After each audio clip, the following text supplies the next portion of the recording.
Can a grammatically unclear contract survive a motion to dismiss based upon documentary evidence? To find out, you have to read MAK Tech Holdings versus Anyvision Technologies, but it's 18 pages. Don't have time for that? I've got you covered.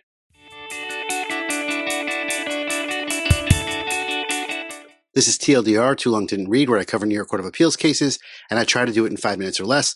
This is the episode on the case of MAK Tech Holdings versus Anyvision Interactive Tech. The citation for this case is 2024 New York Slip Opinion 03376, published by the New York Court of Appeals on June 20th of 2024. The issue in this case is whether a grammatically unclear contract provision can survive a motion to dismiss based upon documentary evidence. I'll explain all that in a moment.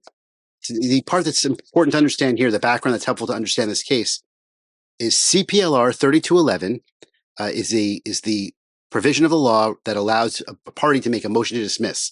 You can make a motion to dismiss on a lot of different grounds, but CPLR 32111A says a party can move for judgment as a matter of law, dismissing one or more causes of action on the ground that a defense is founded upon documentary evidence. Basically, it's in writing. I should win because of what's written down. And 32111 A7 is that the pleading fails to state a cause of action. That even what you're saying, if what you're saying is true, if even if what you're saying is true, I win. That's 3211 A7. So what are the facts in this case? The facts are that the defendant in this case is Anyvision Interactive Technologies, which is an Israeli company that sells facial recognition software to businesses and governments. Okay. And the plaintiff is MAK Technology Holdings, which arranges, they're like a middleman that arranges contacts between buyers and sellers of technology in the technology sector. In 2017, the defendant, that Anyvision Technology company, signed an agreement with the plaintiff to arrange introductions with potential buyers and customers in exchange for referral fees and referral payments based upon the revenues generated. So if the plaintiff was able to make contacts that resulted in deals, in purchases, then the plaintiff would get paid referral payments based upon the revenues generated. They formalized their agreement in a written contract, a written referral agreement. And Section 8.1 of the referral agreement provides this agreement it's effective for 3 years unless earlier terminated. The term may be extended by the written agreement of both parties. Okay? So it's a 3-year term. That's important. In 2018, they amended their referral agreement and did so again. So they did it twice in 2018 to include different side deals, a compensation arrangement for equity investments. And in Section 2 of the amendment, they had something that everyone agrees was poorly written. It says, it was written in less than perfect English. That's how the Court of Appeal says it. It states, this is what it says: each of the undersigned hereby agree that the within affect of the date hereof, and notwithstanding anything for the contrary in the agreement shall be amended as follows. That's the precatory, like the clause that came before the new amendments. The amendments then added the requirement the defendant pay referral fees for investor deals during the term. Okay, the contract amendment said that except as provided above, the original referral agreement stayed the same. What happened then? The plaintiff then filed a lawsuit to recover compensation allegedly owed under the amended referral agreement. Plaintiff claims that a non-party made a deal with the defendant in July of 2021, for which the plaintiff is now owed $1.25 million fee. Defendant moved to dismiss and said under CPLR 3211 A1 and 7, the transaction occurred 8 months after the original term, that 3-year term, ended in November of 2020. So whatever happened in July 2021 is irrelevant because it's past the 3-year term. The issue is whether the amendment of the referral agreement extended the term or didn't. That's the question here.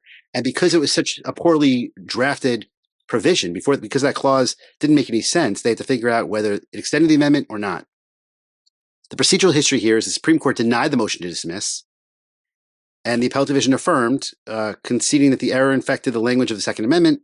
According to the Appellate Division, they say there's an ambiguity here. They say it's possible that the phrase "the with effect as of the day hereof" could mean could have meant with the effective date as the date hereof, which would have extended the term, which would have said the 3-year term now extends from this date forward.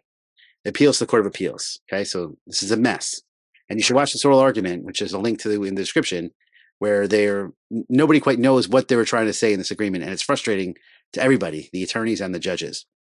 The Court of Appeals identified the issue, and they say that they basically there's a majority in dissent here. The majority says that the strange phrase "the with effect as of the date hereof" really meant to say they take out the, and it says with, and they take out the and they change the affect to effect, and they say with effect as of the date hereof.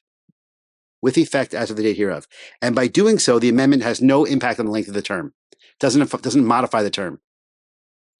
The majority decision reiterates the common rule that the courts must give meaning to every word in the agreement whenever possible. They're not allowed to transpose, reject, or supply words to make the meaning of the contract more clear, but they're supposed to be carrying forward the intent of the people that agreed to the contract.